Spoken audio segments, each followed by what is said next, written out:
بسم الله الرحمن الرحیم. السلام علیکم. قدرمنه امید لرم چې انشالله ټول وشو تعالی مشلره او د یوه خصوصي خبره مې تو سره شیر کوله، چونکې دغه خبره مونه مطالبه وشله چې دغه استیمیټ ولګوه بیا مې سره شیر کا، چونکې کیر هم تو سه خبر است الحمدلله چالو ده او الله پاک وی انشالله دغسې کامیابی سره چالو لري انشالله. او چې څرنګه تاسو ته پته دو چې دغه میشتو سه په تعاون سره دغه چلی شي او جوړیا شو او اس الحمدلله روان یا د کامیابی سره د کیر ہوم د سٹارټ کېدلې تقریبا 40 دن پې راشلې. په 5 نومبر باندې میش دغه شروع کړو، نن تقریبا 16 دسمبر ده، نو لکه راوند اباوټ 40 دن یې پې راشلې.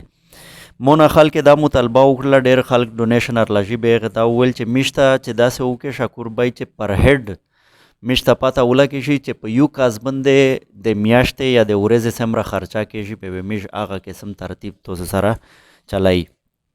نو مو هغه ته وویل چې اخو هغه اسټیمیټ خو زه پاسته ریاستایي شو چې کله میاشت تېره شي و هغه نه بعد کې مې خرچې مرچې وشي، نو هغه نه بعد به زه دغه اسټیمیټ ریاستایي شو چې په ټوله میاشت څومره خرچه کېږي، په ورځ څومره خرچه کېږي.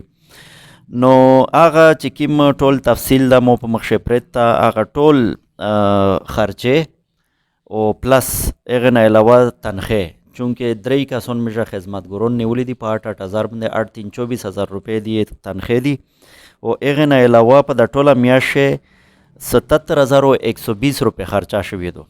میاشت نه 40 دن شه 77,120 روپۍ خرچه شوي دو. دغه پیسې چې د کیمې 77,120 روپۍ دي دغه لیش کې زیاتې په دا دي چې په دغه سټارټینګ شمیش هغه خرچې او ریسوب کړي دي چې هغه عام ریګولر خرچې نه دي، لکه فرض کا د وینځلې د پوره پایپ چې کوم د هغه مې یو ځل وخوسته ده، بس هغه یو ځل د کولرینه مې وخوستې دي، داسې هغه ګرمایش ته پوره مې انګېټي وخوستې دي. هغې نه علاوه نره بسترې مسترې شلې، دغه شیونه چې کوم دي دغه هغه شیونه دي چې دغه ریګولر خرچه یې نه دو، دغه بس خالي وان ټایم خرچه دو او هغه په داسې شامله دو. نو امید لرم چې انشاءالله مخې شوی لیش کې بیا خرچې کمې وي او دغه نه علاوه د 24,000 تنخې دي، نو 1,01,120 روپۍ دغه په ټوله میاشت خرچه شوې دو سره تنخې 1,01,120 روپۍ. اس دغه میش پر ډے چې حساب سره روبوسی بیا پر ډے میش نه تقریبا 2,528 روپۍ یعنی 20 کم 2,400 روپۍ روزانه خرچه ارسی، یا مطلب دا چې بیا میشی لیش کی کنټرول کو آوه 22-2300 ته روشي. نو دغه ترتیب ده او دغه حساب ده.